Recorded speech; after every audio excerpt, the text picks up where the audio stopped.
дар Доғистон чӣ рух дод, ки тақрибан дар ҳама ҷо абсуждат кардаистанд? Тамошобинои ма дар личка мепурсанд, ки братан дар ҳамаи ҷо ё ин ки агар ягон блогере химонам видео кунад, танҳо хиди видеоро партофтаган ягон гап нест. Чӣ гапае?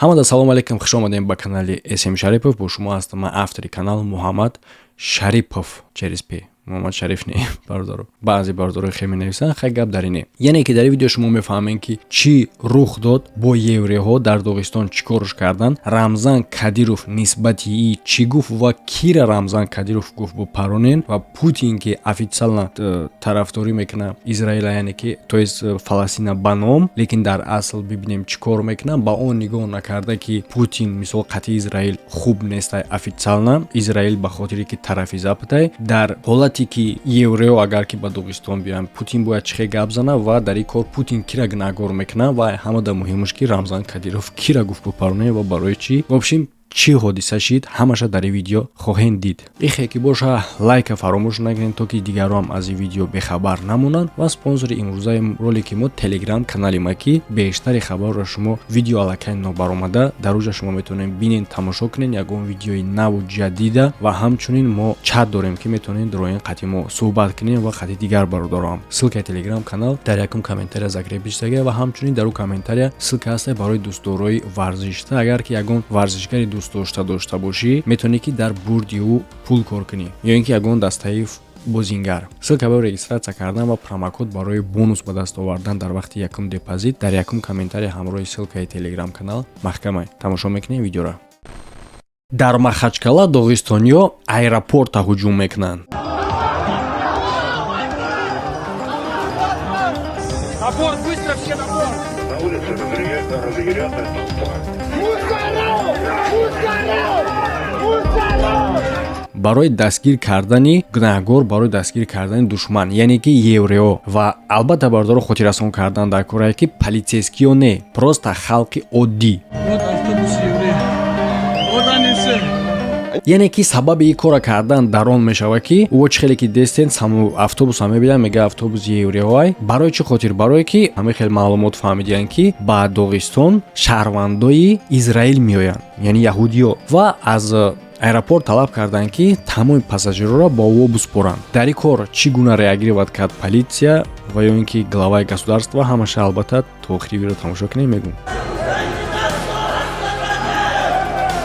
бале бародарот, паспортош на тафтиш карда ба мисли фейс контрол вори действительно паспортҳои алав тафтиш карда сар додистиянд ва ҳамин кор муноқиша дар отелам шидагӣ буд ки дар оҷа ҳамашон ҷамъ шидагӣ буданд доғистониё ва талаб кардагӣ буданд ки кадом еврее ки дар инҷа истиқомат мекунад бурорем ба мо битенша. Ва агар ки савол битен ки политсия чӣ гуна рафтор кард нисбати халқ, бародаро вақте ки агар халқ бихеза, политсияда малакаи мушкил мешавад. Политсия ҳеҷ гап, просто ҳаст ҳолатое ки политсия бо бахшиш пурсида на халқ ва халқ яъне ки ҳамара фарқ надорад, ягон касе ягон монеа дар пеш он намебинанд, ҳаракат кардастиянд, евре кови гӯё чихеле ки чароғак мезана ку хоҷ мебуроя, гӯё чароғак зада ям хел душман борида бошад. Поиск хел ҳам хуб давом меёва ва ҳаме хел як еврея меёванд. Аниқтараш мега ки агар маҷбур шавед мурдаи Ленина ба кала мегирӣ, як узбеки бечора Узбек, я не знаю узбекский, я родился уже в Смоленске.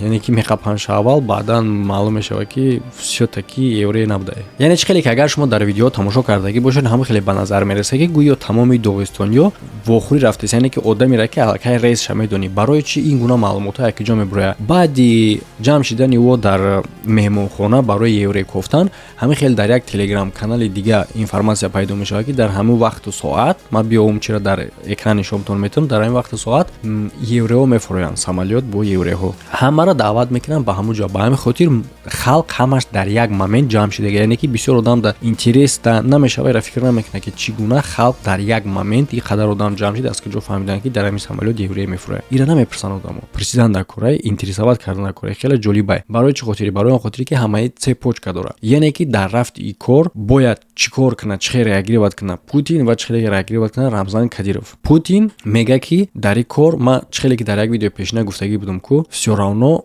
ҷанге ки дар байни Фаластину Израил рафтестай Путин да вигднай ба хотири чӣ? Ба хотире ки ӯ ҷангидестай бо Украина ва дар ҳамин ҷамъ коре кард ки вигдай хача айми ситуатсия ёфт ба худаш фоида бароварда ба худаш фоида гуфт. Яъне ки фикр кунед дар чӣ одам хел вай мешавад ки дар мурдаи як одами дига чӣ хеле ки одамо хайб мекунанд дар мурдаи халқ дар мурдае ки халқ мурдаеста дар ҷанг бо мурдаи дига одамода хача прав карда. Нигоҳ кунед чӣ гуфт. Мы должны четко понимать, кто в реальности стоит за трагедией народов Ближнего Востока и в других регионах мира. Кто организует смертоносный хаос, кому он выгоден. Именно правящая элита США, их сателлиты, главный бенефициар мировой нестабильности. Конец цитаты. Тогда, значит, и 7 октября этого года правящая элита США бросила на порыв боевиков из Газы? И 24 февраля 22 года было понятно, кем инспирировано. Гуфт ки чӣ корҳое ки рух додистай дар ҳамин ҷа рафтистай ба он хотир не ки Израил да Фаластин нападат кардаю халқи мусалмон ба ғазаб омадай, а гуфт ки ҳамаи корро кардестай Украина ва ҳамун забти ки қатъи ҳуқуқа ҳам якҷояанд. Яъне ки ба гуфти ӣ ки ҳамин то ошто ки халқи Доғистон хестак запт карда ва мо мега зидди запт ҷанг дестем. Яъне ки Путин гуфтанияе ки ҷангидани ма бо Украина ин нишон мета онеро ки мусалмонои Фаластин озод мешаванд. Яъне ки як бор тасаввур кунед ҳамира меган бардоро пропаганда. Агар ки одами оддӣ ҳамира нафаҳма мега ки значит мо ки бихоҳем Фаластина кӯмак кардан агар ки наметонем значит армияи Путина кӯмак кунем значит туғри мешавад барое ки задани Украин ба гуфти Путин и халос кардани Фаластин мешавад. Не конечно. Як бор фикр кунед гап куҷо мерава. На самом деле чӣ гапай? На самом деле онае ки ба хотире ки халқи мусалмони Фаластина киштестиянд тамоми мусалмонҳои рӯи замин ба ғазабанд ҳаракат кардестиянд ки ягон сами хичон бираса. Ба мисли мо гап мезадагиш гап задестай, дуо мекардагӣ дуо кардестай, ки физики метонистагӣ